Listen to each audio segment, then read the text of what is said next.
Hi friend, इस video के माध्यम से देखेंगे एडुट्रिया के द्वारा प्रकाशित किया गया बिहार एसएससी 10+2 स्तरीय प्रैक्टिस सेट नंबर 10 को।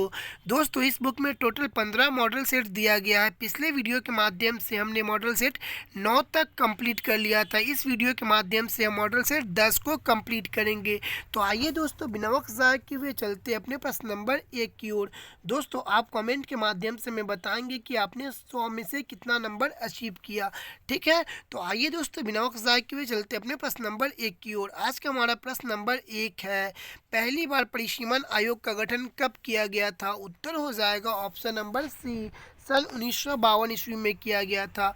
प्रश्न नंबर 2, एक निर्वाचित संविधान द्वारा संविधान का निर्माण करने का प्रस्ताव सर्वप्रथम किया गया था। उत्तर हो जाएगा option number C, Cripps mission के द्वारा। प्रश्न नंबर 3, निम्नलिखित में से कौन सा राज्य 73वें संविधान संशोधन का अभिपालन करने वाला पहला राज्य है? उत्तर हो जाएगा option number D, Madhya Pradesh. प्रश्न नंबर 4, किसी राज्य में नगर पालिका का सीमा क्षेत्र अधिसूचित करने के लिए निम्नलिखित में से कौन सक्षम है? उत्तर हो जाएगा ऑप्शन नंबर बी, संबंधित राज्य का राज्यपाल। प्रश्न नंबर 5, किसने कहा था कि राष्ट्रपति का राजकीय आपात संविधान के साथ धोखा है? उत्तर हो जाएगा option number C, K M. Nambiar. प्रश्न नंबर 6, एक ही व्यक्ति 2 या 2 से अधिक राज्यों का राज्यपाल बनाने संबंधित प्रावधान किस संविधान संशोधन के द्वारा पारित किया गया था? उत्तर हो जाएगा ऑप्शन नंबर सी, 7वें संविधान संशोधन 1956 के द्वारा। प्रश्न नंबर 7, केंद्रीय सत्कर्ता आयोग का गठन किस समिति की अनुशंसा पर किया गया था? उत्तर हो जाएगा ऑप्शन नंबर ए, संथानम समिति की अनुशंसा पर किया गया था। आइए हम प्रश्न नंबर 8 को देखते हैं।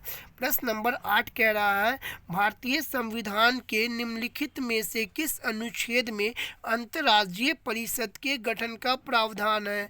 उत्तर हो जाएगा ऑप्शन नंबर सी, अनुच्छेद 263 ईस्वी में 263 में। प्रश्न नंबर 9, शिल्प वेद निम्नलिखित में से किस वेद का उपवेद है? उत्तर हो जाएगा ऑप्शन नंबर डी, अर्थवेद का उपवेद है। प्रश्न नंबर 10, निम्नलिखित में से कौन सा युग्म सही सुमेलित नहीं है? तो उत्तर हो जाएगा ऑप्शन नंबर सी, सोलंकी वंश पृथ्वीराज। ये गलत है। ठीक है, बाकी सभी के सभी एकदम सुमेलित है। ठीक है, आइए हम प्रश्न नंबर 11 को देखते हैं। प्रश्न नंबर 11 कह रहा है आपको कि शेर शाह ने किस युद्ध में विजय के बाद शेर शाह की उपाधि धारण की? तो उत्तर हो जाएगा ऑप्शन नंबर सी, चौसा के युद्ध के बाद। चौसा का युद्ध कब हुआ था? तो सन 1539 ईस्वी में हुआ था। बिलग्राम का युद्ध कब हुआ था? तो सन 1540 ईस्वी में हुआ था। सरहिंद का युद्ध कब हुआ था? तो सन 1555 ईस्वी में हुआ था। देवरा का युद्ध कब हुआ था? सन 1532 ईस्वी में हुआ था। ठीक है, आइए हम प्रश्न नंबर 12 को देखते हैं। उत्तराधिकार के युद्ध में औरंगजेब द्वारा सिखों को किस युद्ध में अंतिम रूप से पराजित कर दिल्ली में अपना राज्याभिषेक कराया था? उत्तर हो जाएगा ऑप्शन नंबर ए, देवराय का युद्ध के द्वारा। प्रश्न को फिर से पढ़ते हैं। उत्तराधिकारी के युद्ध में औरंगजेब द्वारा सिखों को किस युद्ध में अंतिम रूप से पराजित कर दिल्ली में अपना राज्याभिषेक कराया? उत्तर हो जाएगा ऑप्शन नंबर ए, देवराय के युद्ध के द्वारा। प्रश्न नंबर 13, तुगलक काल में बिहार की राजधानी कहाँ थी? उत्तर हो जाएगा option number A, Bihar Sharif. Bihar Sharif कहाँ पड़ता है? नालंदा में। प्रश्न नंबर 14, बिहार में चंपारण कृषि कानून किस वर्ष पारित हुआ था? तो उत्तर हो जाएगा ऑप्शन नंबर सी, सन 1918 ईस्वी में। चंपारण सत्याग्रह हुआ था सन 1917 ईस्वी में। आइए हम प्रश्न नंबर 15 को देखते हैं। प्रश्न नंबर 15 कह रहा है कि सूची 1 को सूची 2 से सुमेलित कीजिए। तो आइए हम यहाँ पे सुमेलित करते हैं।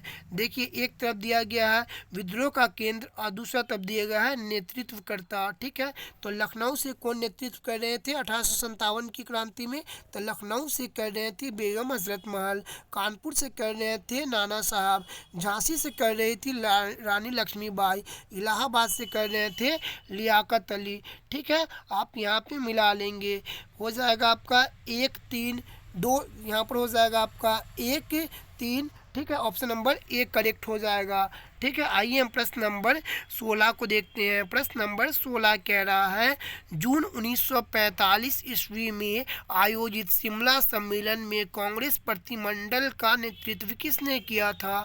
तो उत्तर हो जाएगा option number D, Maulana Abul Kalam Azad ने। मौलाना अबुल कलाम आज़ाद सबसे ज़्यादा बार कांग्रेस की अध्यक्षता किए थे और सबसे युवा अध्यक्ष भी मौलाना अबुल कलाम आज़ाद ही थे। सन 1940 ईस्वी से लेकर के सन 1945 ईस्वी तक लगातार मौलाना अब्दुल कलाम आज़ाद ने अध्यक्षता किया था कांग्रेस की।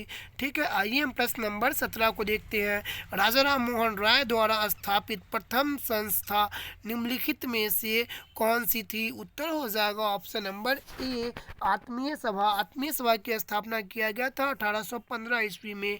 प्रश्न नंबर 18, किस गवर्नर जनरल ने 1839 ईस्वी में कोलकाता में शेरशाह सूरी मार्ग का नाम बदल करके grand trunk road GT road कर दिया एवं इस मार्ग का पुनर्निर्माण करवाया? उत्तर हो जाएगा option number C, Lord Auckland ने। प्रश्न नंबर 19, नेहरू रिपोर्ट तैयार करने वाली कमेटी के सदस्यों में निम्नलिखित में से कौन शामिल नहीं था? उत्तर हो जाएगा option number D, Annie Besant शामिल नहीं थी। ठीक है, आइए हम प्रश्न नंबर 20 को देखते हैं। साइमन कमीशन द्वारा किस वर्ष अपनी रिपोर्ट प्रस्तुत की गई थी?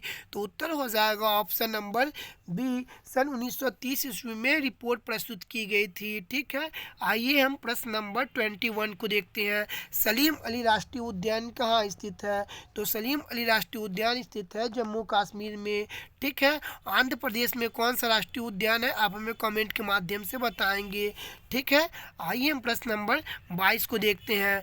प्रधान यामोत्तर नहीं गुजरती है। प्रधान यामोत्तर नहीं गुजरती है तो उत्तर हो जाएगा ऑप्शन नंबर सी, नाइजर से नहीं गुजरती है, अल्जीरिया से गुजरती है, फ्रांस से गुजरती है और स्पेन से गुजरती है, लेकिन नाइजर से प्रधान यामोत्तर रेखा नहीं गुजरती है। प्रधान यामोत्तर रेखा किसे कहते हैं? तो विषुवत रेखा को ही प्रधान यामोत्तर रेखा कहा जाता है। ठीक है, आइए हम प्रश्न नंबर 23 को देखें। प्रश्न नंबर 23 कह रहा है कि पृथ्वी पर मूलतः एक ही विशाल भूखंड था जिसे कहते हैं क्या कहते हैं? तो पैंजिया कहा जाता है। प्रश्न नंबर 24, निम्नलिखित में से किसे पर्वतों का सागर कहा जाता है? तो आइए हम जानते हैं कि ब्रिटिश कोलंबिया को पर्वतों का सागर कहा जाता है। किसे? तो ब्रिटिश कोलंबिया को पर्वतों का सागर कहा जाता है। प्रश्न नंबर 25, निम्नलिखित में से कौन सा सम्मिलित नहीं है? तो आइए हम देखते हैं कौन सा सम्मिलित नहीं है। उत्तर हो जाएगा ऑप्शन नंबर सी, माउंट पेरिकुटीन। यह फिलीपींस में नहीं है बल्कि ये मैक्सिको में है। ठीक है, बाकी सभी के सभी सम्मिलित है। ठीक है, आप मिलान कर लेंगे। ठीक है, आइए हम प्रश्न नंबर 26 को देखेंगे। प्रश्न नंबर 26 है, निम्नलिखित देशों में से कौन सा स्थल अवरुद्ध देश नहीं है? तो उत्तर हो जाएगा ऑप्शन नंबर बी, ईरान और स्थल अवरुद्ध देश नहीं है। बाकी अफगानिस्तान, लाओस, लग्जमबर्ग ये सभी के सभी स्थल अवरुद्ध देश है। आइए हम प्रश्न नंबर 27 को देखते हैं। प्रश्न नंबर 27 क्या कह रहा है? एक तरफ देश दिया गया है और दूसरी तरफ राजधानी दी गई है। तो आइए हम मिला लेते हैं। देखिए, ऑस्ट्रेलिया की राजधानी हो गई आपको कैनबरा। ठीक है, तजाकिस्तान की राजधानी हो गई आपको दुशांबे और तंजानिया की राजधानी हो गई आपको डोडोमा। वेनेजुएला की राजधानी हो गई कराकस। ठीक है, तो आप यहाँ पे मिलान कर लेंगे। पहला हो जाएगा 2-3 से स्टार्ट कीजिए, कौन सा आंसर होगा उसे मार दीजिए। ठीक है, तो ऑप्शन नंबर हो जाएगा आपको बी करेक्ट। ठीक है, आइए हम प्रश्न नंबर 28 को देखते हैं। प्रश्न नंबर 28 क्या कह रहा है आपको? उत्तरी अमेरिका में नियाग्रा जलप्रपात किन दो झीलों के बीच स्थित है? तो उत्तर हो जाएगा ऑप्शन नंबर डी, ओंटारियो झील और इरी झील। ठीक है, ये कनाडा और अमेरिका की सीमा पे स्थित है जो पंच आकार की डेल्टा बनाती है मिसिसिपी नदी। इसे आप ध्यान रखिएगा। ठीक है, आइए हम प्रश्न नंबर 29 को देखते हैं। प्रश्न नंबर 29 क्या कह रहा है कि निम्नलिखित में से कौन सा अपने प्रभाव में सर्वाधिक मुद्रास्फीति के कारण हो सकता है? तो उत्तर हो जाएगा ऑप्शन नंबर डी, बजट घाटे के वित्तीयन के लिए नई मुद्रा का सृजन करना। ठीक है, आइए हम प्रश्न नंबर 30 को देखते हैं। प्रश्न नंबर 30 क्या कह रहा है? तो प्रश्न नंबर 30 कह रहा है जब भारतीय रिजर्व बैंक नकदी रिजर्व अनुपात में वृद्धि की घोषणा करता है तो इसका तात्पर्य क्या है? तो उत्तर हो जाएगा ऑप्शन नंबर ए, वाणिज्य बैंकों के पास उधार देने के लिए कम मुद्रा होगी। ठीक है, आइए हम प्रश्न नंबर 31 को देखते हैं। प्रश्न नंबर 31 क्या कह रहा है? मौद्रिक नीति है। तो मौद्रिक नीति क्या है? तो उत्तर हो जाएगा ऑप्शन नंबर बी, राजकोषीय नीति का पूरक। ठीक है, आइए हम प्रश्न नंबर 32 को देखते हैं। निम्नलिखित में से कौन सा स्कीम ग्रामीण विकास के लिए नहीं है? तो उत्तर हो जाएगा ऑप्शन नंबर सी, CRY ग्रामीण विकास के लिए नहीं है। ठीक है, आइए हम प्रश्न नंबर 33 को देखते हैं। प्रश्न नंबर 33 कह रहा है कि भारत सरकार का कौन सा मंत्रालय भारत की विदेश व्यापार नीति से संबंधित है? तो उत्तर हो जाएगा ऑप्शन नंबर सी, वाणिज्य एवं उद्योग मंत्रालय। प्रश्न number 34, world economic outlook index कौन प्रकाशित करता है? तो उत्तर हो जाएगा ऑप्शन नंबर सी, IMF प्रकाशित करता है। किसके द्वारा? IMF का गठन कब हुआ था? सन 1945 ईस्वी में हुआ था। इसकी जुड़वा बहन किसे कहते हैं? तो इसकी जुड़वा बहन कहा जाता है वर्ल्ड बैंक को। ठीक है, आइए हम प्रश्न नंबर 35 को देखते हैं। प्रश्न नंबर 35 कहा जा रहा है कि भारत जेंडर बजटिंग कब शुरुआत किया गया था? ठीक है, कहा जा रहा है भारत में जेंडर बजटिंग कब शुरुआत किया गया था? तो उत्तर हो जाएगा ऑप्शन नंबर ए, केंद्रीय बजट 2005 से 6 के बीच में। ठीक है, आइए हम प्रश्न नंबर 36 को देखेंगे।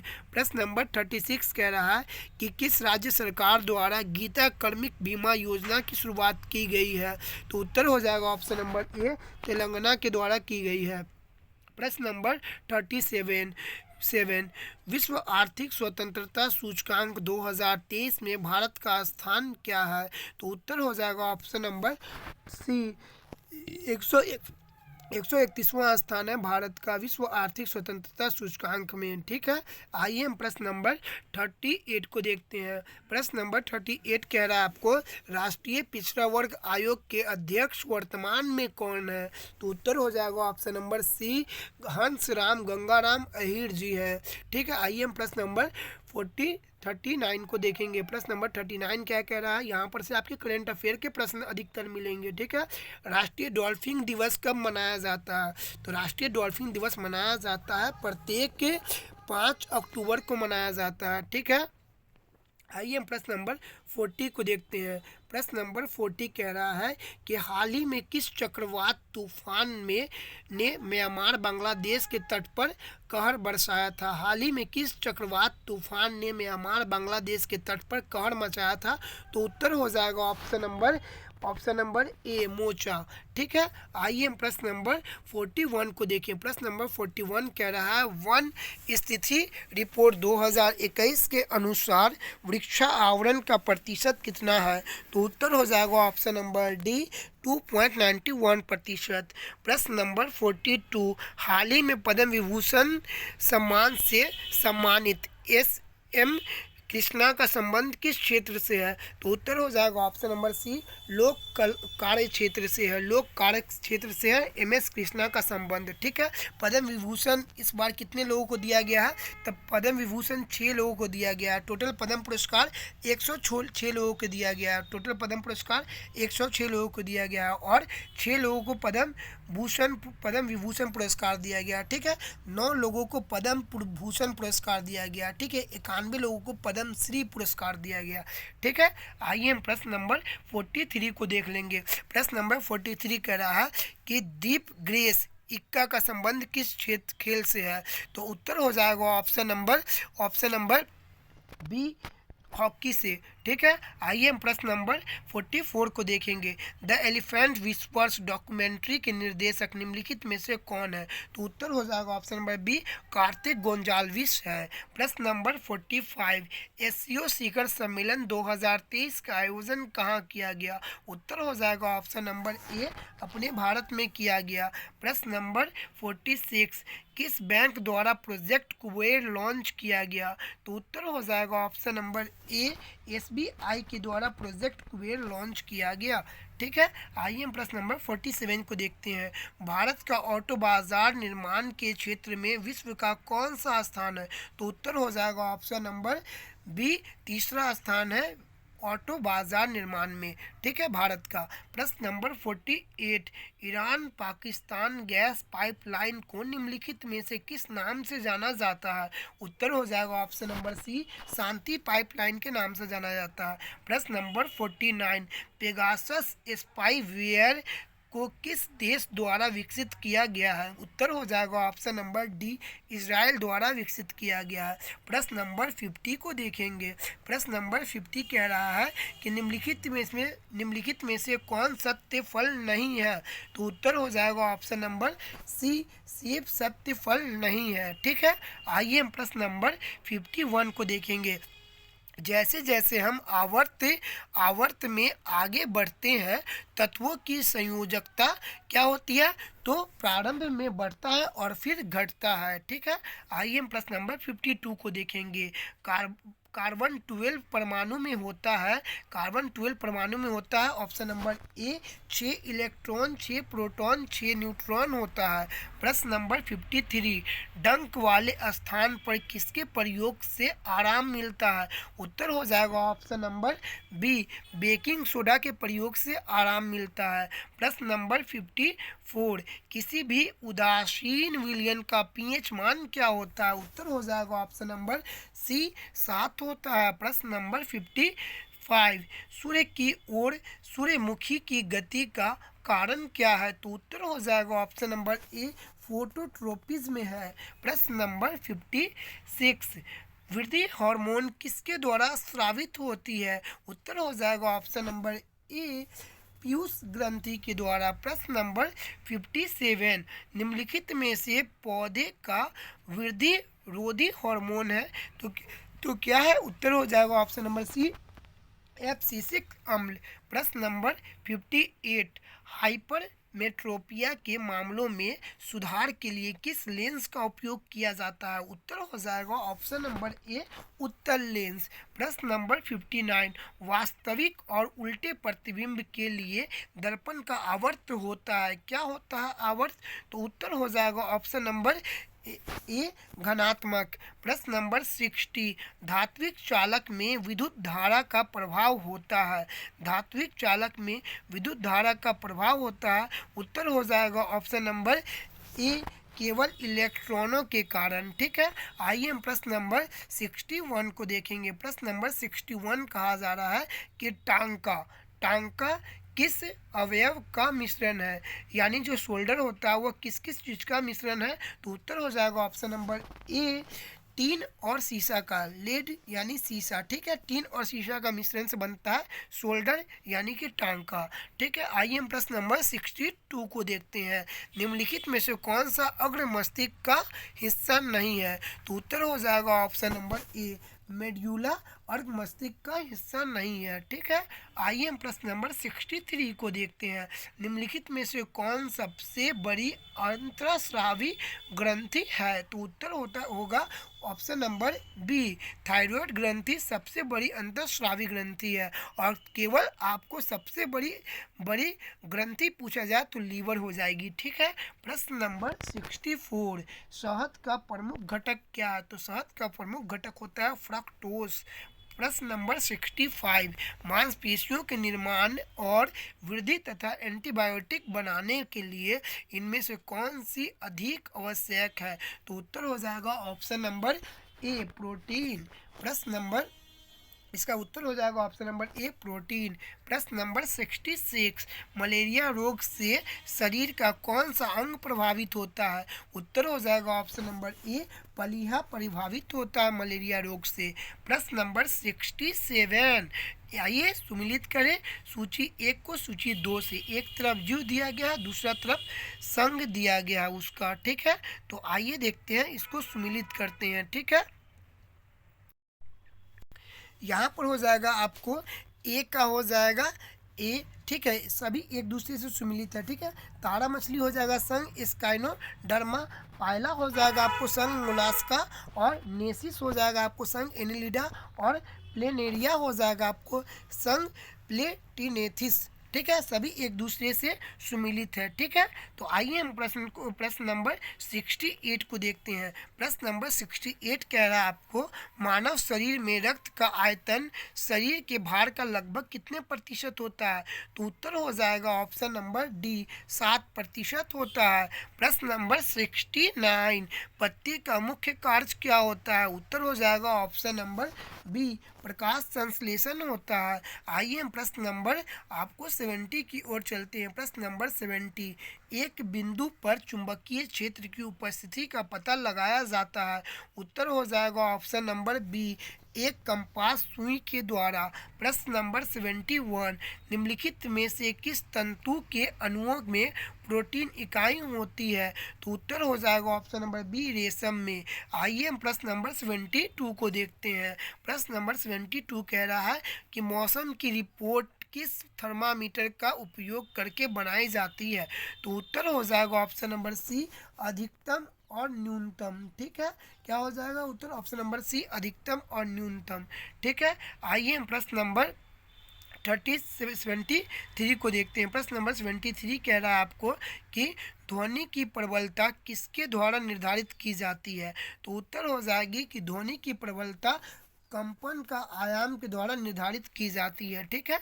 आइए हम प्रश्न नंबर 74 को देखेंगे। कोशिका में उपस्थित जेली जैसा पदार्थ कहलाता है क्या? कोशिका में उपस्थित जेली जैसा पदार्थ कहलाता है। उत्तर हो जाएगा ऑप्शन नंबर डी, क्लोरोप्लास्ट कहलाता है, ठीक है। प्रश्न नंबर 75 आपको कह रहा है कि अल्फा किरणें के संबंध में निम्नलिखित में से कौन सा कथन सत्य है? तो उत्तर हो जाएगा ऑप्शन नंबर डी, ए और बी दोनों कथन सही है। ए कह रहा है कि अल्फा किरणें फोटोग्राफिक प्लेट को काला कर देती है, और फिर बी कह रहा है कि अल्फा किरणें विद्युत क्षेत्र में ऋण आवेश प्लेट की ओर विक्षेपित हो जाती है, ठीक है। दोस्तों यहाँ पे हमने आपको जीके जीएस के कुल 75 प्रश्न कंप्लीट करा दिए हैं, ठीक है। जैसा कि आपको पता है कि इस एग्जाम में आपको 150 प्रश्न पूछे जाएंगे, ठीक है। कहाँ कहाँ से पूछे जाएंगे? तो जीके के होंगे आपके 50 प्रश्न, ठीक है। साइंस से होंगे आपके 25 प्रश्न, ठीक है। और मैथ से होंगे आपके 25 प्रश्न, और रीजनिंग से होंगे आपके 50 प्रश्न। टोटल 150 प्रश्न आपके पूछे जाएंगे, और एक प्रश्न के आपको 4 अंक दिए जाएंगे दोस्तों, ठीक है। एक प्रश्न के 4 अंक दिए जाएंगे। 150 प्रश्न के टोटल 600 अंक दिए जाएंगे, ठीक है। अगर आप एक उत्तर गलत करते हैं तो आपके एक अंक काट लिए जाएंगे, ठीक है। इस बात को आप ध्यान रखेंगे, ठीक है। दोस्तों आपको हमारा यह वीडियो कैसा लगा? यदि आपको वीडियो अच्छा लगा हो तो आप हमारे वीडियो को लाइक करना बिल्कुल भी ना भूलें, और चैनल को सब्सक्राइब ना किए हैं तो प्लीज़ हमारे चैनल को भी सब्सक्राइब कर लें। दोस्तों हमने यहाँ पे फास्ट टेस्ट सीरीज को डिस्कशन किया है, ठीक है। दोस्तों चलता हूँ, ठीक है। गुड बाय, जय हिंद, जय भारत।